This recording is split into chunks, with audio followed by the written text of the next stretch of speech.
If you're enjoying the content here, please subscribe to the channel and ring the notification bell so you get notified when new videos come out. Thanks.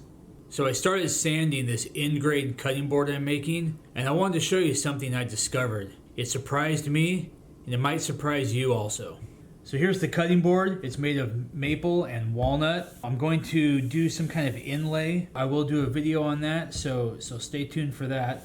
As many of you probably know, the end grain on hardwood like this can be really hard to sand. It's very tough to get through this stuff. So I started sanding with this 60 grit Gator brand of sandpaper, and I could tell pretty quickly that this stuff was having a hard time sanding this end grain. I started on this side here, and I got about to here, about 4 of these strips in, and I had gone through 2 of these sanding discs, and they weren't really cutting as well as I thought they should, and I was about to grab a 3rd disc. And that's when I remembered I had bought this variety pack of Cubitron II sanding discs by 3M. Now they're a little pricier than what I usually buy, but I had heard they sand really well. And the sanding material is applied to this mesh background, which really helps in dust collection.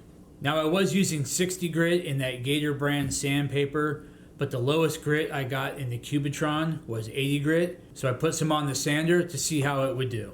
So as I said, using those 60 grit Gator brand discs, I sanded from about here to here. I went through 2 discs, was about to throw on a 3rd, and that's when I switched to the 80 grit Cubitron. And with that single 80 grit Cubitron disc, I was able to sand the entire rest of this surface, all 4 edges, and it's still sanding really well.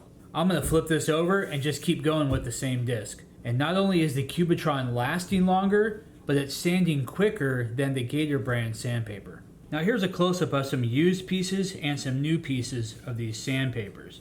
Now the Gator brand used piece doesn't look that bad, but when I feel it with my finger, it just feels smooth compared to the new piece.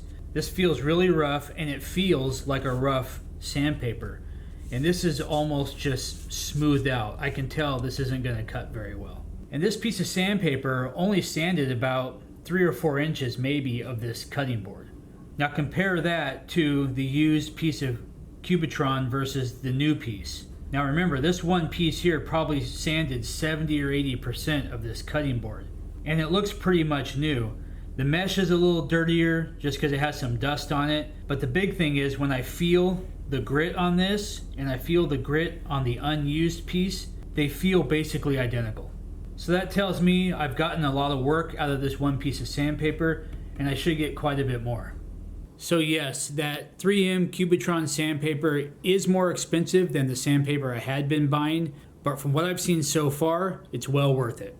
I'll continue to use the Gator brand sandpaper where it's appropriate on softer woods and that sort of thing, but once my supply of that is used up, I'm going to be going with the 3M. This was my first time using it, and I'm very impressed with it, so in the future, this will be my go-to sandpaper until I find something better. So that's it for this one. When I find a new product that works great for me, I like to share that, and maybe it'll work great for you too. Please remember to subscribe to the channel, ring the notification bell so you get notified when new videos come out, and post a comment down below. It really helps the channel out. Thanks for watching, and I'll see you for the next one.